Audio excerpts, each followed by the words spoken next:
C'était la princesse de l'Amérique avant son deuxième mari. Bonsoir. Jacqueline Bouvier a des origines françaises. Son ancêtre, c'était un charpentier du Gard et un soldat de Napoléon Ier avant de fuir aux States. Elle naît dans une famille bourgeoise, mais 10 ans plus tard, maman quitte papa parce qu'il picole et qu'il a le caleçon à ouverture facile. Elle se remarie avec un bouc qu'elle a trouvé dans des petites annonces. Elle répète à Jackie que le but d'une femme, c'est d'avoir un homme et de le garder. Son père lui dit qu'elle est la plus belle, la plus intelligente et qu'elle aura tout dans la vie à condition d'être froide et distante. Super nanny en sueur. Jackie passe 1 an à la Sorbonne et Sciences Po avant de rentrer aux States pour devenir reporter. Elle se fiance avec un banquier chiant comme une rhéhue un lundi à 9h, mais elle lui refile sa bague quand un certain John Fitzgerald Kennedy débarque dans sa vie. Il se rencontre chez des potes, elle a 21 ans, lui 33. C'est un homme qui est malade depuis toujours et sa fragilité la touche. Elle a envie de le protéger, lui qui a passé une bonne partie de son enfance à l'hosto. Mais John, il veut profiter de la vie et des bzaises. 2 semaines avant leur mariage, il est sur la Côte d'Azur avec une jeune Suédoise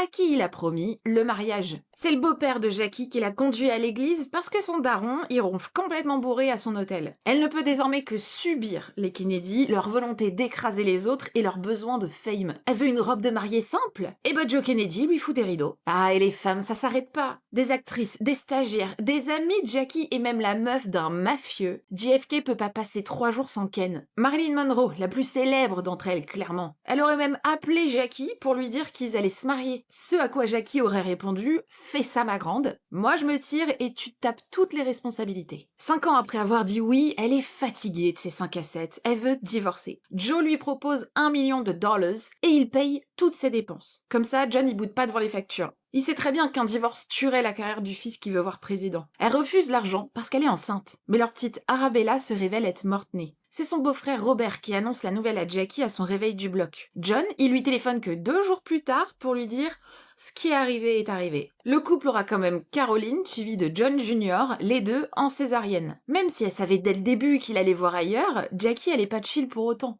Elle se ronge les ongles et elle fume 3 paquets par jour. Alors, à la Maison Blanche, la First Lady, elle refait la déco avec des grands tableaux. Elle trouve intolérable qu'on file des millions au Pentagone pour faire la guerre et qu'on délaisse autant les arts. C'est une ministre de la culture officieuse, le Louvre lui prête même la Joconde pendant 3 mois et les médias l'adorent. Jackie est une resta, son style devient iconique mais elle s'habille pour se camoufler. Elle aime pas son corps, elle porte des gants pour ses mains qu'elle trouve trop grandes et ses doigts sont tachés par le tabac. La politique l'intéresse pas. À un dîner, John dit à un ami « Jackie est formidable dans sa vie privée, mais tu crois qu'un jour elle vaudra quelque chose dans la vie politique ?» Ce à quoi elle répond « John est formidable dans la vie politique, mais tu crois qu'un jour il vaudra quelque chose dans sa vie privée? Elle est pourtant un putain d'atout pour son président de mari. Les Américains sont 2 fois plus nombreux à venir à ses meetings quand ils savent qu'elle est là. » En août 63, elle accouche de leur petit Patrick, qui décède malheureusement 2 jours plus tard à cause d'une malformation pulmonaire. Sa mort rapproche ses parents, mais Jackie elle a pas la force de rester aux States. Elle part sur le yacht d'un très riche armateur grec, Aristote Onassis, qui est l'amant de sa sœur. Elle y a déjà passé des vacances avec John et Churchill. Onassis, il a pas une bonne rep. Il doit $10 millions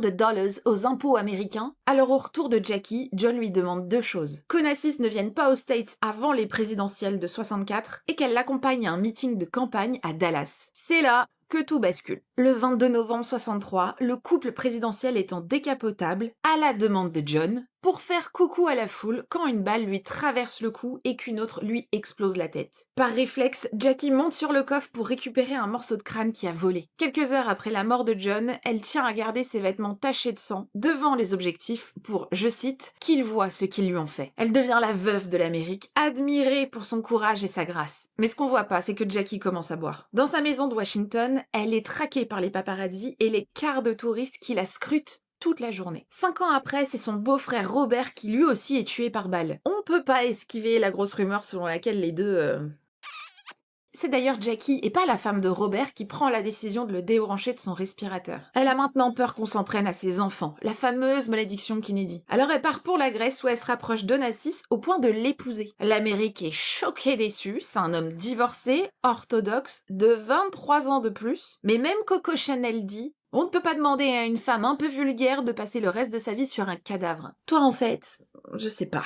Elle est surnommée Jackie O en référence au roman de cul français Histoire d'eau. Et c'est pas un compliment, hein, parce que dans le livre, ça se troue les lèvres pour y passer des anneaux et je parle pas de la bouche. On n'a pas tous les mêmes dimanches. Il y en a une autre qui prend mal la nouvelle, c'est Maria Callas. Ça faisait des années que la cantatrice voulait se marier avec Onassis. D'ailleurs, il profite de vivre loin de Jackie, qui est aux States, pour la revoir. Entre leur vie sur 2 continents différents et la mort de son fils Alexandre dans un accident d'avion, Onassis veut divorcer, mais il meurt de myasthénie avant de pouvoir le faire. Jackie hérite de 26 millions de dollars, c'est moins que prévu, mais assez pour s'installer à New York et devenir éditrice. Elle a d'ailleurs l'idée de l'autobiographie de Michael Jackson, Moonwalk. Elle fréquente le diamantaire Maurice Templesman, il est marié, mais il quitte sa femme pour s'installer dans le 14 pièces de Jackie au-dessus de Central Park. Elle a le temps de mettre la pression à Junior pour qu'il arrête de bouillave toute la ville avant de mourir d'un lymphome à 64 ans. Elle sera enterrée à sa demande auprès de John et de leur bébé Arabella et Patrick. Ça, c'est mes sources principales pour cette vidéo et on se voit bientôt pour la suite des Kennedy.